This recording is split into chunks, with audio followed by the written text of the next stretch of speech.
Hello guys, it's me Simo Orahara, and in this video we're going to talk about two special characters. They are among the oldest creatures that the story of Bleach has ever known. One of them is a Vasto Lord, Baragan, who appeared in the manga as one of the main characters in the Arankara arc, being the second Espada as well as the former king of the Wikomondo. And the second character is Adiuchas Ikomikidomoi, who appeared in the events of the novel Can't Fear Your Own World. Of course, there are dozens of videos that talk about Holos, especially Espada and their characters, but what I'm going to talk about is something a little different. We will try to go back in time to reveal some of the past of Baragan and Ikomikidomoi, which dates back to a time when even Seireichi was not like what we know currently, even before the Shinigami owned Zanpakuto. And this is what made me excited to talk about this topic, because I had previously talked about the original world in several videos, but today we will talk about a period that seems to have come after the formation of the new worlds in a certain period of time, because the novel said that the world of Wikomondo was living the beginnings of the existence of the Holos, or what was known the dawn of Holos. So the world of Wikomondo was experiencing a kind of chaotic development, and it is possible that the world of Wikomondo had from the beginning some features that we already know, such as the black sky as well as the white sand that characterizes its land, and it seems that they are the sands of the Holos that Ryu eliminated in the original world. And in the period of time that followed the formation of the new worlds, the novel tells us that the Holos were evolving in the usual way that we all know, meaning from the ordinary Holo to Gillian and Adiuchas and Vasto Lord, and even some of them were Arankara. And among those Holos there was Baragan. In fact, the novel did not fully mention how Baragan became a Holo. Was it like he was a human and then died and then turned into a soul and then a Holo? Or was he from the beginning a Holo in the original world, and after the division of the worlds he was sent with the rest of Holos to the Wikomondo? But the exciting thing here is that the world of Wikomondo will witness the emergence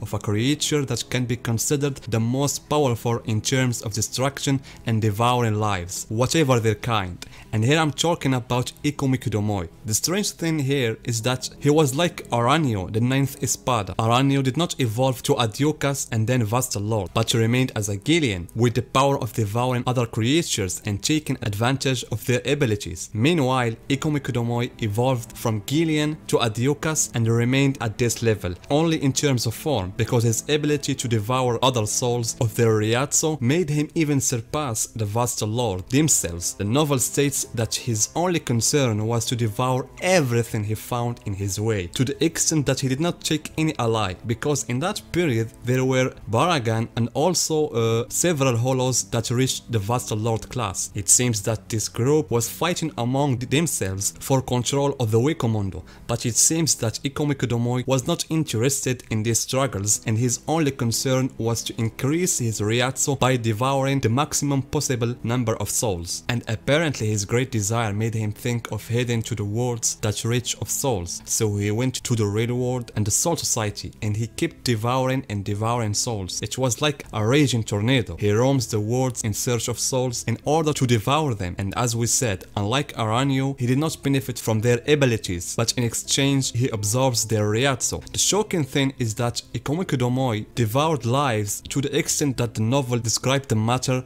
as devouring a number close to the numbers of grains of sand on a beach. This caused him to be feared by everyone, and he was even described as a willful calamity, and Baragan made himself want to reach an agreement with him so that neither of them interferes in the business of the other. And this is what happened. Baragan kept taking care of his own businesses, and Ikomikidomoi remained the same, devouring anything that fell within its range of vision. Of course, after Ikomikidomoi reached that mythical level of power, his ambition increased, and this time to the top. His desire reached that he wanted to devour Ryo himself, the Soul King. So he decided to go to him, and this we all know is done by entering the Soul Society. The strange thing here, if we notice, the Shinigami in general, they not take critical decisions except when Ryo is in a certain danger. And this is what happened. Ikomo Kodomoy went to the Soul Society, and here many Shinigami will intervene in order to stop him, and a major battle will take place. We don't know exactly whether that battle was divided into 2 rounds, a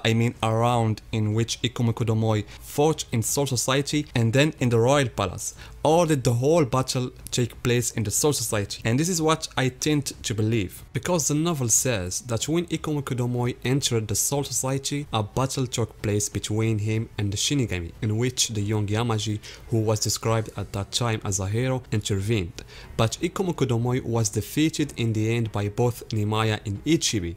Therefore, I think that Zero Squad, which was represented at that time by Ichibi and Nimaya, intervened as soon as they learned that Ikomo Kodomoy wanted to break into Royal Palace. Of course, there are some events in the story that show that Zero Squad may interfere even if the enemy did not defeat all the Gotei 13, as happened with Asashiro. Asashiro was fighting both Kyorako and Okitaki.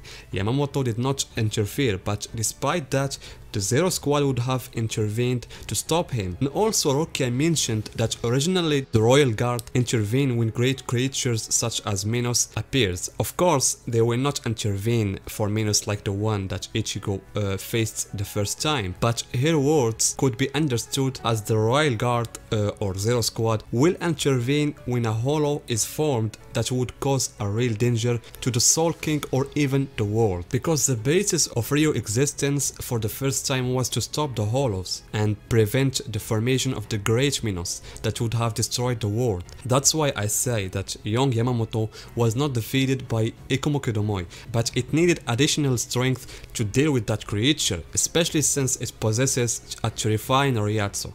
If, for example, it was eliminated by the Quincy, meaning it was removed from existence, the worlds would be unbalanced. So all they were thinking about was sealing him by using Ichibi's ability, by using his Bankai ability to give him the name Ikomo Kodomoy, because Ikomo Kodomoy was basically not defined by a specific name. At the beginning of the novel, he was only described as Adyukas and other names, and here comes the role of Nimaya. And I must clarify an important point. At that time, the concept of Zanpakuto did not exist in its current definition. The Shinigami were still developing research on how to make a Zanpakuto according to the standards we know. So Nimaya planned to make Ikomo Kodomoy as a complete Asauchi, but because of the lack of technology at that time, Nimaya directly transformed it into a Zanpakuto and becomes, as the novel describes, a demonic sword, and whoever carries it, the sword will devour the Reiatsu of its owner. And if you remember, I previously talked about this point in a video where I told you